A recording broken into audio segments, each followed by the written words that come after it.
Hey everybody, Charlie Hauck, President, Lead Trainer, Founder of Growth Dynamics. It's another one of those Fast Tip Fridays for you.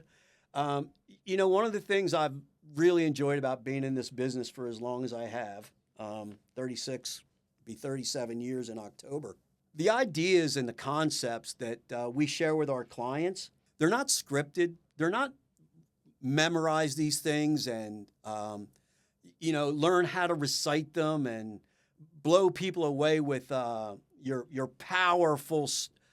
Look, it's selling's hard. It's really hard. I don't care if you're selling the simplest things or the most complex. I don't care if you're high volume, high velocity transactions or your real long capital expenditure, extended sales cycle stuff.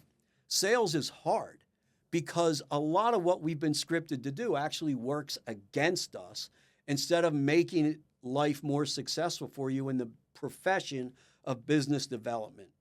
And so in my hours and hours and hours of standing in front of groups or coaching people, every now and then a phrase will just come out of nowhere from my brain to my mouth into the conversation that I'm having. And one that recently occurred was an idea called powerful vulnerability. And those two words are kind of like oxymoronic connected. Clean dirt, loose tights, jumbo shrimp, powerful vulnerability. It doesn't sound like those words should go together, but I think if you're going to be in business development, you've got to understand they absolutely go together. So what's it mean?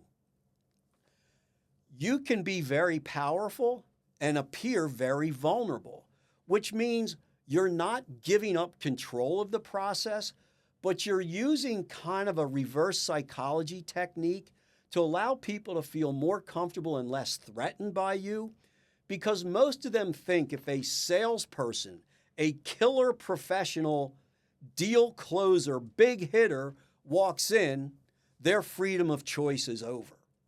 And they don't have the power or the capability to put their hand up and say, no, sir, I don't think this is for me. And so they're intimidated. And in a lot of cases, they won't even schedule an appointment with someone like that, which is probably bad news for both people. Powerful vulnerability makes you less threatening, more embracing. It makes you easier to get along with, and it's very respectful of the other person that you're communicating with. And so I'm pushing back on all of you that have been trained to blow people away with your feature and benefit brilliance. And if you knew all that I know about this product or service, you'd see how right I am, and you'd realize that you should just do what I think would be best for you.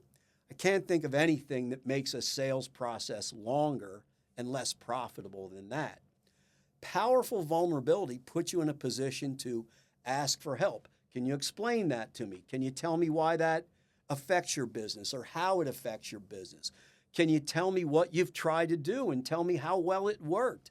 It really gives you the opportunity to be nurturing by asking people what's most important to them or what they believe they know, instead of telling them that what they think they know isn't really what they should know.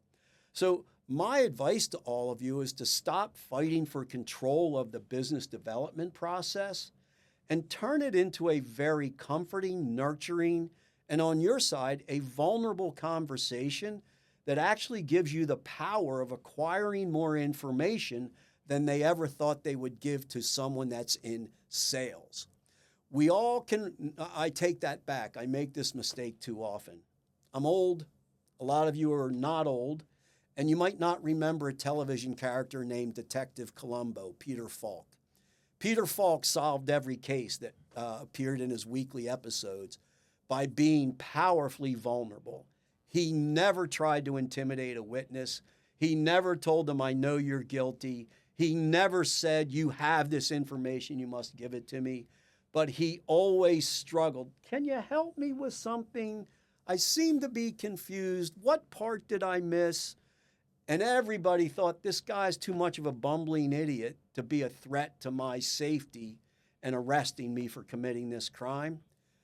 You'll catch more people being Columbo than you will by being some brutish hammer trying to force decisions out of people and forcing them to sign a purchase order because you're sitting there.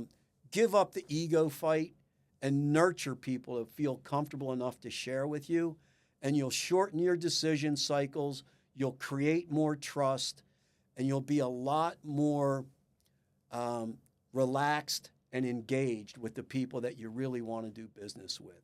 So might isn't right when it comes to business development. Being safe, non-threatening, and willing to listen will get you where you want to go quicker. Thanks for listening. Have a great weekend. Make a lot of money next week by being vulnerable.